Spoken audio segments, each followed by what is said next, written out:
تعامل النبی صلی اللہ علیہ وسلم مع جیرانہ، اللہ کے نبی صلی اللہ علیہ وسلم کی زندگی کا وہ پہلو جو آپ کا پڑوسیوں کے ساتھ تھا۔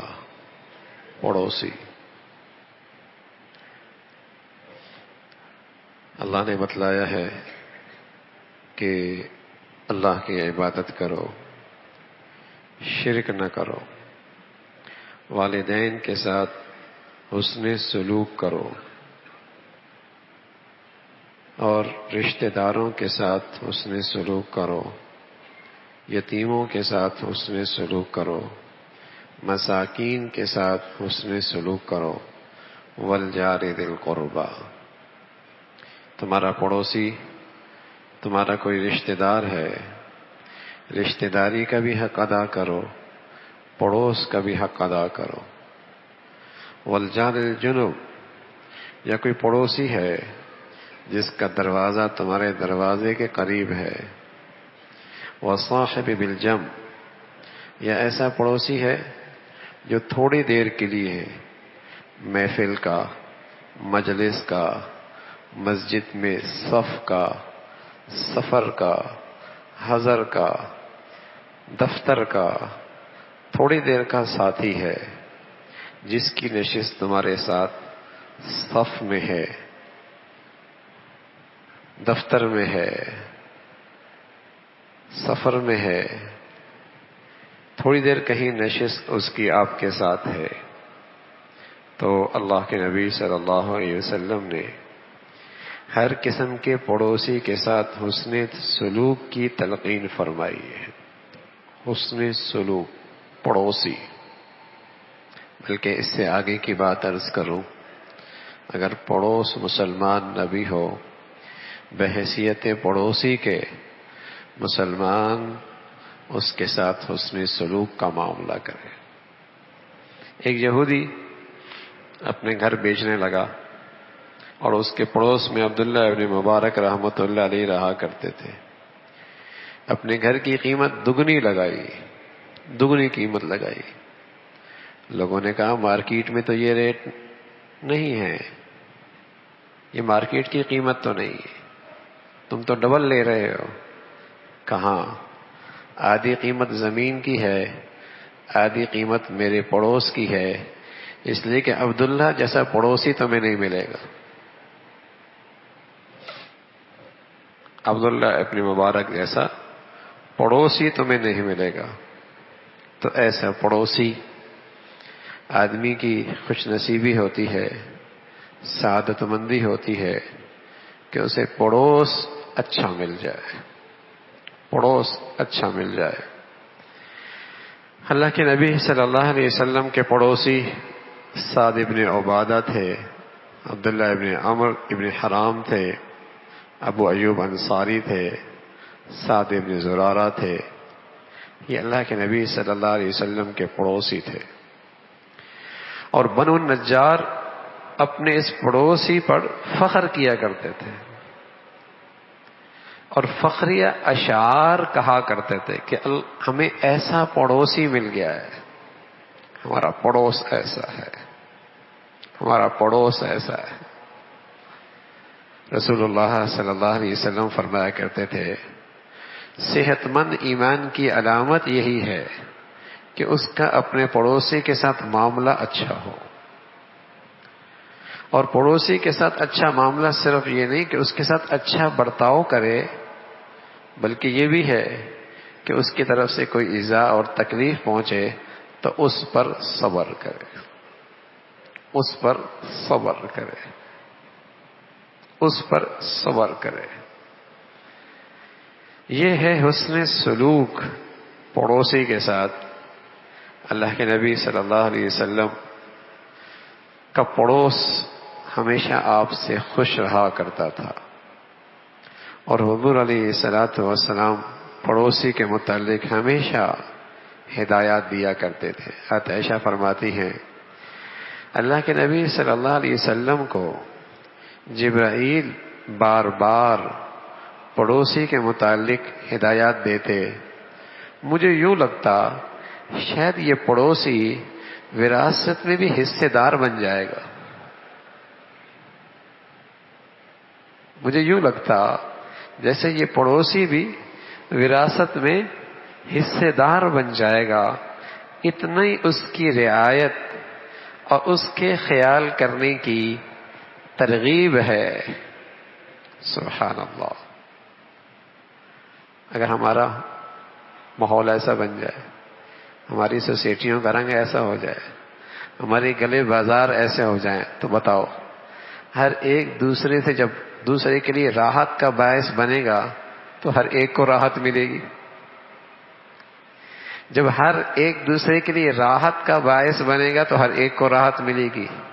لیکن اگر طبیعتیں یوں بن جائیں کہ مجھے راحت مل جائے، دوسرے کو کچھ بھی ہو جائے، تو کسی کو بھی نہیں ملے گی.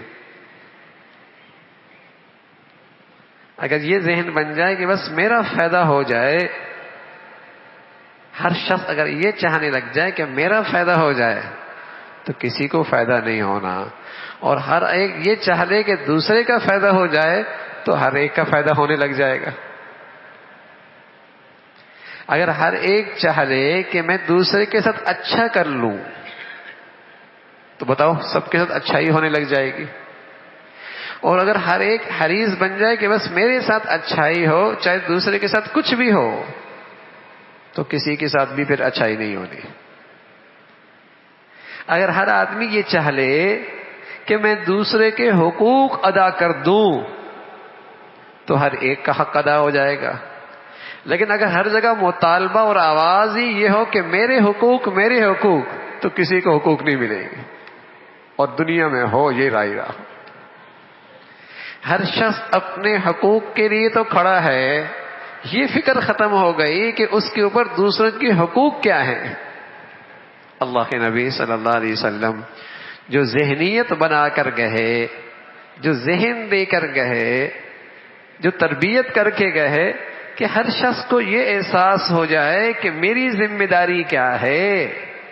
میں نے پڑوسی کا، ساتھ بیٹھنے والے کا، ساتھ رہنے والے کا، ساتھ اٹھنے بیٹھنے والے کا، ساتھ سفر کرنے والے کا، بلکہ ساتھ زندگی گزارنے والے کا میں نے حق ادا کرنا ہے.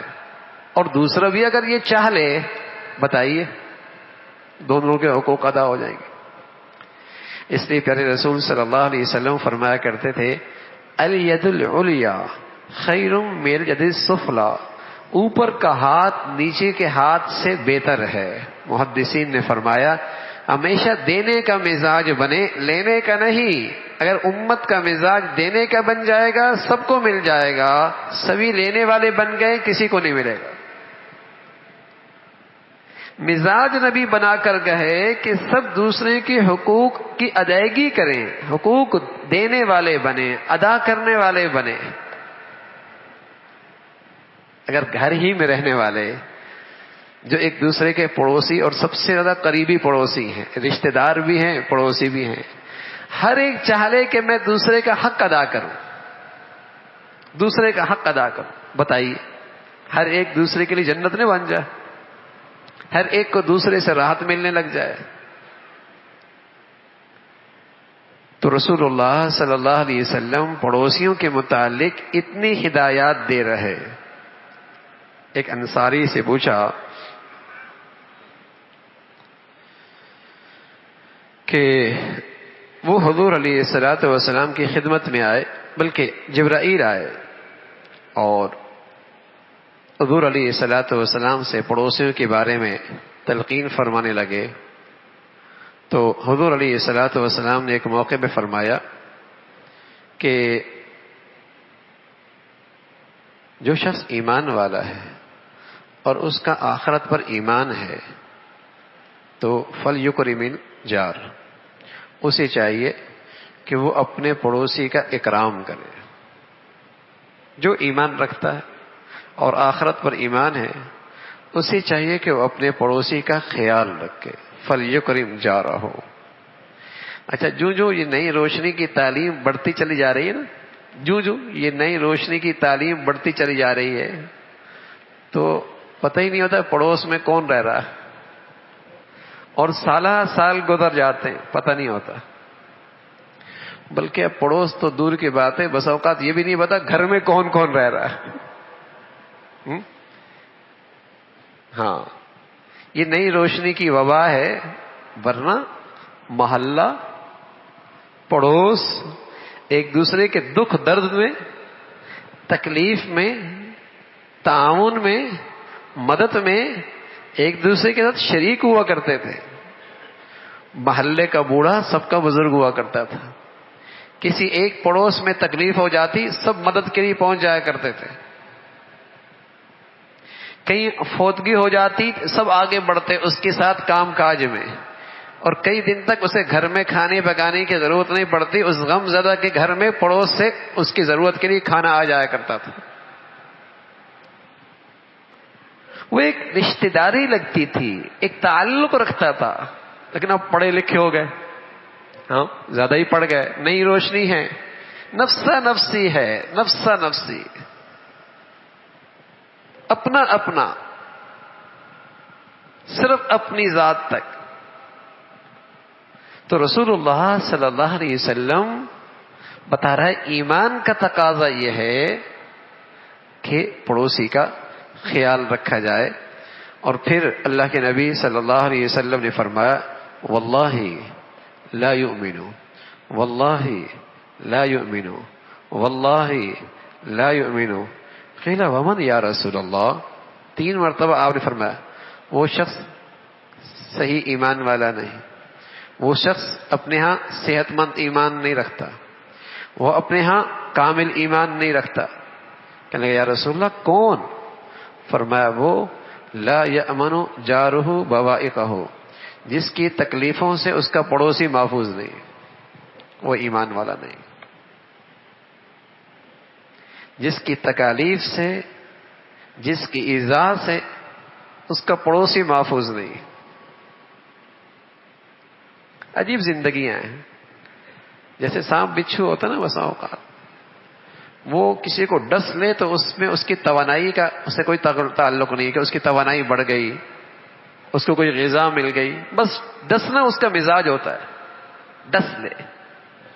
ایسی بعض طبیعت یہ ہوتی ہے بس ان کو تکلیف دینے میں مزہ آتا ہے، ایذا پہنچانے کے اندر مزہ آتا ہے، حالانکہ وہی کام ایسے طریقے سے ہو سکتا ہے کہ پڑوس والے کو تکلیف نہ ہو، پڑوس والے کو پریشانی نہ ہو، ساتھ والے کو پریشانی نہ ہو، لیکن مزاج ہے تکلیف پہنچانا۔ تو اللہ رب العزت ہمیں حفاظت فرمائے کہ اللہ کے نبی فرمانے لگے یہ شخص تو ایمان والا ہی نہیں ہے۔ ایک خاتون تھی، اس کا تذکرہ آیا اس کی عبادات کا، اور اس کی عبادات کی بڑی شہرت ہو گئی۔ حضور علیہ الصلوۃ والسلام کی خدمت میں اس کا تذکرہ آیا کہ یا رسول اللہ بڑی عبادت کرتی ہے، لیکن ایک بات ہے، فرمایا اس کے پڑوسیوں کو اس سے بڑی تکلیف ہوتی ہے۔ فرمایا یہ خاتون تو جہنمی ہے، جہنمی ہے، اس کی ساری عبادتیں اسے کوئی نہیں جنت لے کے جانے والی، نہیں بچانے والی جہنم سے، پڑوسی محفوظ، جہنمی ہے۔ دوسری خاتون کا تذکرہ آیا جو صرف فرائض واجبات پر اکتفا کرتی تھی، حرام سے بچتی تھی، فرائض واجبات کو پورا کرتی تھی، کثرت عبادات، کوئی نفلی لمبی چوڑے وظیفے عبادات نہیں تھی اس کے پاس۔ اللہ کے نبی نے فرمایا پڑوسیوں کا معاملہ کیا ہے؟ کیا یا رسول اللہ اس کے پڑوسی اس کے محفوظ ہیں۔ فرمایا یہ جنتی ہے، یہ جنتی ہے۔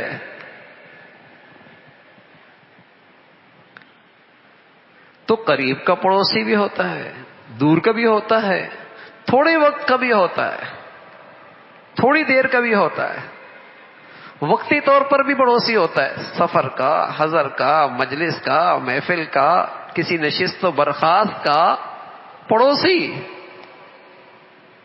تو رسول اللہ صلی اللہ علیہ وسلم کثرت عبادات اسے جہنم سے نہیں بچا سکتی اگر اس کے پڑوسی کو اس سے تکلیف پہنچتی۔ ہمارے ہاں مزاج ایسا بن گیا، دفاتر کا، فیکٹریوں کا، کاروباری مراکز کا، ہر ایک دوسرے سے جلن ہے، ہر ایک کو دوسرے سے تکلیف ہے، ہر ایک کو دوسرے سے پریشانی ہے، ایسا جملہ کہہ دیا، ایسا رویہ اختیار کر لیا، ایسا برتاؤ اختیار کر لیا، ایسا طرز عمل اختیار کیا، ساتھ ہیں، کلیگ ہیں، کام ساتھ کرتے ہیں مہینے سالوں سے، لیکن ایک دوسرے کے لیے موذی بنی ہوئی ہے، موذی بنی ہوئی ہے، تکلیف.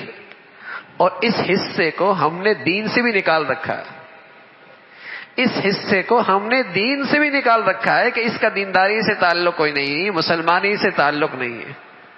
نا رسول اللہ صلی اللہ علیہ وسلم کی پیاری زندگی ایسی ہے جو جتنا آپ کے قریب ہوتا اتنی زیادہ اس کو آپ سے راحت ملتی، وہ اتنی ہی آپ کے اخلاق سے متاثر ہوتا. بوڑھے ہیں، جوان ہیں، بچے ہیں، ہر ایک آپ کے اخلاق سے آپ پر ایسے فدا، یوں لگتا ہے ہر ایک کو یوں لگتا آپ مجھ سے ہی سب سے زیادہ محبت کرتے ہیں، آپ مجھ ہی سے سب سے زیادہ محبت کرتے ہیں. تو رسول اللہ صلی اللہ علیہ وسلم نے یوں پڑوسی کی اہمیت بتائی اور فرمایا لا يدخل الجنت من لا يأمن جارہ بوائقہ، وہ شخص جنت میں نہیں جائے گا جس کی شر سے اور جس کی ایذا سے اور جس کی تکالیف سے دوسرا مسلمان محفوظ نہیں ہے، دوسرا پڑوسی محفوظ نہیں ہے. ایک شخص آیا، اس نے آ کر اپنے پڑوسی کے بارے میں شکایت کی. آپ علیہ الصلوۃ والسلام نے فرمایا جاؤ بھائی صبر کرو. پھر آیا 3 مرتبہ آ کر شکایت کی.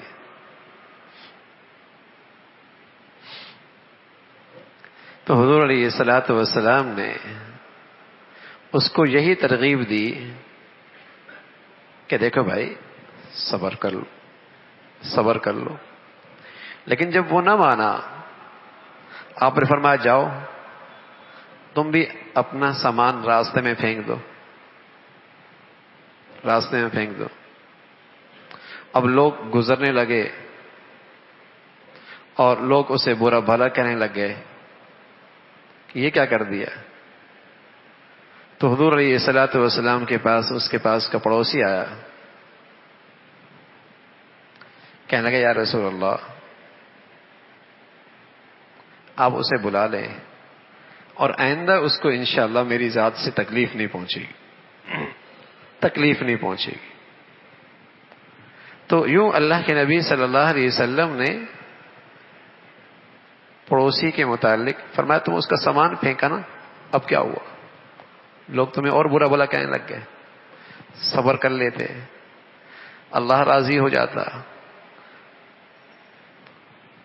تمہیں بہترین بدلہ مل جاتا. اگر تم نے بھی اس کی برائی کے مقابلے میں برائی کر لی اور اس کی ایذا کے مقابلے میں تم نے بھی ایذا اور تکلیف دے دی تو کیا حاصل ہوا. ایک شخص آیا، اس کا مسلمان بھائی تھا یا حقیقی بھائی تھا، کہنے لگا یا رسول اللہ یہ میرا بھائی ہمیشہ میرے راستے میں کانٹے پھینکتا ہے، اب میں نے بھی طے کر لیا اس کے راستے میں رکاوٹیں ڈالوں گا. اللہ کے نبی صلی اللہ علیہ وسلم اس نے کانٹے ڈالے ہیں، رکاوٹیں ڈالے ہیں، تو بھی کانٹے ڈالے گا، دنیا کانٹوں سے بھر جائے گی، کوئی ایسا بھی تو ہو جو کانٹے اٹھانے والا ہو. تو جہاں پڑوسی کے ساتھ اس نے سلوک کرنا ہے، اگر اس کی طرف سے کوئی ناگواری اور کچھ ایسی کیفیت آ جائے تو ترکی بترکی جواب نہیں دینا، صبر کر لینا. ادفع باللتی احسن فَإِذَا الَّذِي بَيْنَكَ وَبَيْنَهُ عَدَاوَةٌ كَأَنَّهُ وَلِيٌّ حَمِيمٌ. زیادتی کی تم نے اچھائی کی، زیادتی کی تم نے اللہ کے لیے اچھائی کی، اس کے دل میں تمہاری محبت آ جائے گی، اس کے دل میں تمہارے لیے خیر خواہی آ جائے گی. تو اللہ کے نبی صلی اللہ علیہ وسلم کی تعلیمات کا حصہ ہے کہ اپنے پڑوسیوں کے ساتھ اچھا سلوک ہو. اللہ یہ خوبی، یہ اخلاق ہمیں بھی نصیب فرما دے. اللهم لك الحمد كله ولك الشكر كله، اللهم لك الحمد كله ولك الشكر كله، اللهم أعنا على ذكرك وشكرك وحسن عبادتك، اللهم أعنا على ذكرك وشكرك وحسن عبادتك. نستغفر الله ونتوب إليك. سبحان ربك رب العزة عما يصفون وسلام على المرسلين والحمد للہ.